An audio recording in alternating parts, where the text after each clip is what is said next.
차가운 새벽 공기가 창문 틈새로 스며들었습니다. 아직 별빛이 남아있는 시간, 시계는 4시를 조금 넘기고 있었지요. 눈을 뜨자마자 이불을 정리할 겨를도 없이 부엌으로 향했습니다. 오늘도 시작됐구나 속으로 중얼거리며 찬물로 얼굴을 적셨습니다. 하루의 무게가 벌써 어깨에 내려앉는 듯 했죠. 가스레인지 위에 냄비를 올려놓고 콩나물을 씻어 국을 끓이기 시작했습니다. 기름이 달궈지자 전 부칠 준비를 했습니다. 김이 서려 안경이 흐려졌고 기름 냄새가 온 집안을 가득 채웠습니다. 새벽의 고요를 깨는 건 칼질 소리와 끓는 소리뿐이었죠. 손끝은 금세 얼얼해졌습니다. 명절이면 늘 반복되는 일이었고 이 풍경은 제 삶의 일부가 되어 있었습니다. 아직 다른 식구들은 깊은 잠에 빠져 있었습니다. 방 안에서는 코 고는 소리까지 들려왔습니다. 하지만 부엌의 공기는 달랐습니다. 기름이 튀어 손등에 닿아도 허리가 끊어질 듯 아파도 멈출 수 없었습니다. 맏며느리니까 당연하다는 말은 누가 한 적도 없는데 제 자신이 이미 그렇게 새겨넣고 있었던 것 같았습니다. 아침 햇살이 창문을 비집고 들어올 즈음 시어머니가 부엌으로 들어왔습니다. 저를 바라보며 한마디 했습니다. 아이고 고생 많다. 그런데 동서는 아직 안 일어났니? 순간 국자 잡은 손이 허공에서 멈췄습니다. 새벽부터 기름 냄새 속에서 허리 휘며 준비한 건데 시어머니의 관심은 언제나 같은 방향이었죠. 동서는 해가 중천에 뜨고 나서야 방에서 나왔습니다. 눈 비비며 부엌으로 들어왔는데 시어머니의 얼굴은 그때서야 환해졌습니다. 아이고 우리 며느리 왔네. 피곤했지? 앉아있어 내가 주스 갖다 줄게. 제 시야에선 동서가 두 팔을 뻗어 기지개를 켜는 모습이 보였습니다. 제 손은 여전히 기름에 젖은 채였습니다.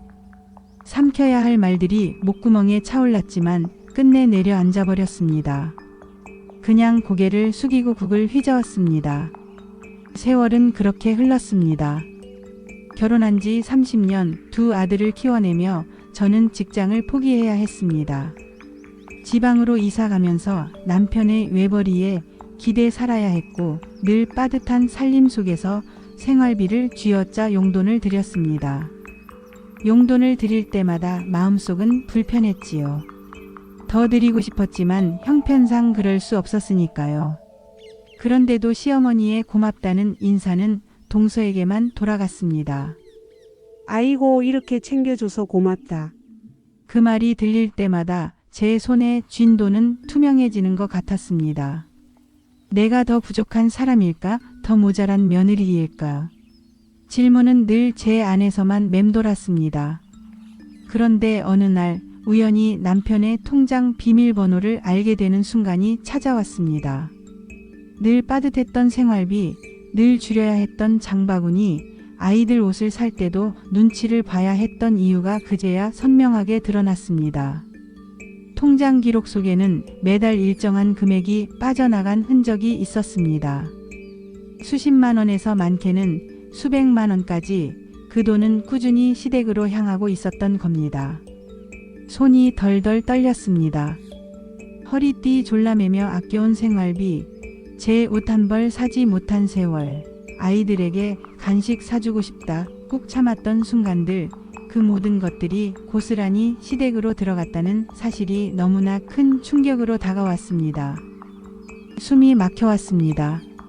그날 저녁 남편에게 조심스레 물었습니다. 당신 이 돈 뭐야? 이렇게 오랫동안 어머니께 드린 거야? 남편은 피식 웃으며 말했습니다.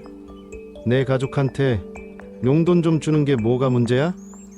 내가 왜 참견이야? 차갑게 뱉어낸 말이 귀를 때렸습니다. 그 눈빛엔 미안함 대신 역정이 번뜩였죠. 저는 순간 말을 잃었습니다. 수십 년 묵묵히 참아온 서러움이 한꺼번에 밀려왔는데 남편은 등을 돌리고 대화를 거부했습니다. 그날 이후 제 마음속에는 두 겹의 벽이 생겼습니다. 하나는 시어머니의 무심함이 만든 벽, 또 하나는 남편의 외면이 만든 벽이었습니다. 그 벽 안에서 저는 점점 더 보이지 않는 존재가 되어갔습니다. 가족의 한가운데 있으면서도 그 어떤 자리에도 속하지 못하는 듯한 공허함이 깊어졌습니다. 밤마다 스스로에게 물었습니다. 나는 왜 이 집에서 투명인간처럼 살아야 하지? 내가 그렇게 못난 며느리인가? 하지만 그 질문은 답을 찾지 못한 채 눈물만 불러냈습니다. 시어머니의 무심한 말 한마디, 남편의 차가운 표정, 그리고 쌓이고 쌓인 희생이 어깨를 짓눌렀습니다. 눈을 감으면 기름 냄새와 시어머니의 웃음소리가 겹쳐져 떠올랐습니다. 그 웃음은 저를 향한 것이 아니었지만 제 가슴을 가장 깊이 파고들었습니다. 사람들은 몰랐습니다. 내가 얼마나 오래, 얼마나 깊게 참아왔는지. 그러나 어느 날 이 이야기가 방송을 통해 세상 밖으로 흘러나갔습니다. 화면 속 제 모습은 없었지만 이야기를 들은 시청자들은 저마다 가슴이 먹먹해졌다고 했습니다. 과연 누구의 희생이 가족을 지탱해온 것일까? 그 질문이 사람들의 마음에 남았다고 합니다. 삶은 여전히 이어지고 있습니다. 여전히 명절이면 부엌은 뜨겁게 달궈졌고 여전히 시어머니의 미소는 동서를 향했습니다. 하지만 제 마음속 깊은 곳에서는 다른 무언가가 꿈틀거리고 있었습니다.